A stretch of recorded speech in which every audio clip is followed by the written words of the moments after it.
Hey, what's up? It's Evan from photoextremist.com, and today you are going to learn how to make this picture.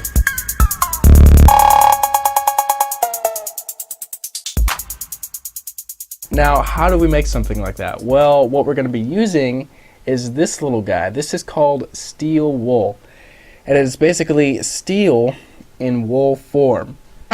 It lights on fire pretty easily. So what we're going to be doing is taking a lighter, lighting on fire, and it will start sparking, and it will just make sparks. You can also use a 9-volt battery if you want to. Rub it against it and it will light on fire and start making sparks. But we can't just hold it while it's making sparks. We're going to have to put it in this guy. Now, what is this?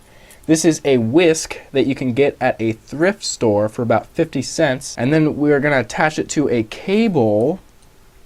And the cable on the other end has a little handle for you to grab onto, so it can spin around flawlessly with no resistance. So we're going to put the steel wool inside of the whisk. Once that is in there, we're going to take a lighter or use the 9-volt battery, light it on fire, and then it'll start sparking. And what we're going to want to do is grab the cable and start spinning it around. Now, when you're spinning it around, you're going to want to make sure that you're outside and it's during nighttime. These won't show up during daytime and it won't work. Another thing that you're going to want to make sure that you're not doing is lighting it maybe on top of dry grass. You don't want to do that because that can catch on fire. Don't light it above some gasoline or something stupid like that. What I did is just spin it around in the middle of the road because asphalt is not flammable. You can also do it safely right after it rained for a long period of time in the grass or anywhere outside. Nothing will catch on fire, from my experience anyway. Now, when you're taking the actual picture, what you're going to want to do is put your camera on a tripod and then switch it up to manual mode. You're going to want to adjust the shutter speed to about 30 seconds. The aperture you can experiment with, it depends on what you need, and the ISO as well. I usually start off at ISO 200 and f8. Now, how are we going to focus in the dark? What we're going to do is grab a little LED or flashlight, whatever you want to use, and put it in the middle of the place where you're going to be spinning the wool. So in this case, I put this right in the middle of the road because that's where I wanted my focus point to be. So I just popped this on the ground and I took my autofocus on my camera, focused up on this little point, and then I switched the camera to manual focus. So after you got all that done, you're going to want to light the thing on fire and spin it around. You can spin it around really, really fast and the sparks will go way out there. Or you can spin it down slower and the sparks will just kind of plop down onto the ground. And now there's different types of steel wool as well. Now, over here on the yellow side, you've got just zero. This type of steel wool is thicker. It's pretty durable. The sparks are pretty big when they come off of it. And at the other end of the scale, you got quadruple zero. That's the grade of the steel wool. That's what the zeros represent. You always want to get something that says 0 on it. Don't get 1 or 2 or 3 or 4. If you do, the wire will be too thick and it won't light very well. So always get grade 0 or lower. And you can get steel wool at a hardware store or home improvement store. There's not much of a difference between the 0 and the quadruple zero. I've heard that this stuff burns faster, although I've not really seen that in my results. Both of these seem to burn about around 25 seconds. So really, I've done tests and the circles that I've spun and burned, they look exactly the same with either one you're using. A few techniques that you might want to know about: if you just cram up your wool all at the edge of the whisk and it's just all crammed up in there, packed up, you'll get fewer sparks. However, if you unravel the pad of wool, just kind of poof it out.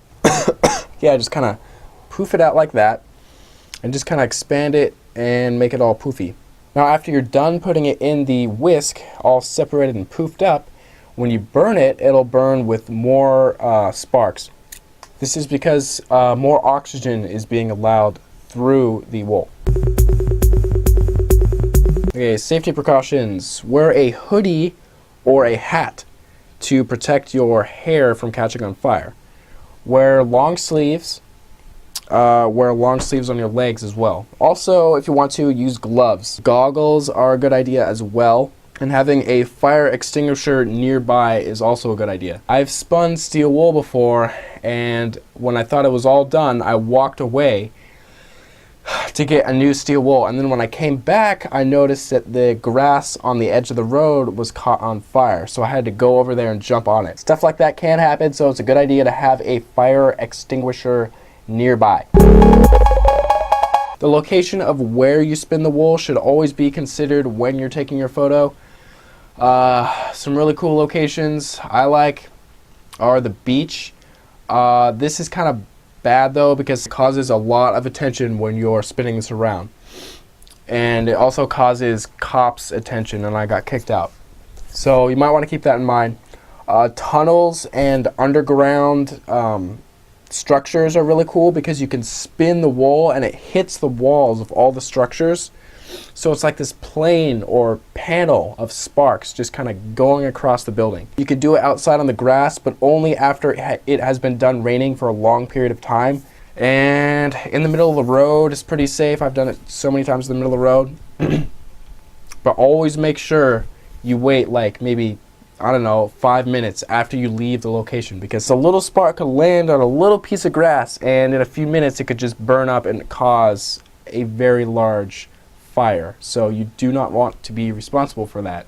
So that's just my way of using steel wool. If you have any other tips, make sure to leave a comment down below in the comment section so others can benefit from that. Now, if you liked this video, I have an ebook for sale that will show you tons of other tricks, including a bunch of long exposure ones as well. You'll learn how to take star trail photos, you'll learn HDR, you'll learn how to take pictures of fire, you'll learn levitation photography, the invisible man technique, Photoshop stuff. All that is in a 190-page ebook that I have up for sale. The link for the ebook is going to be down below in the description. So make sure to click on that link and take a look at it, and stay tuned for the next video.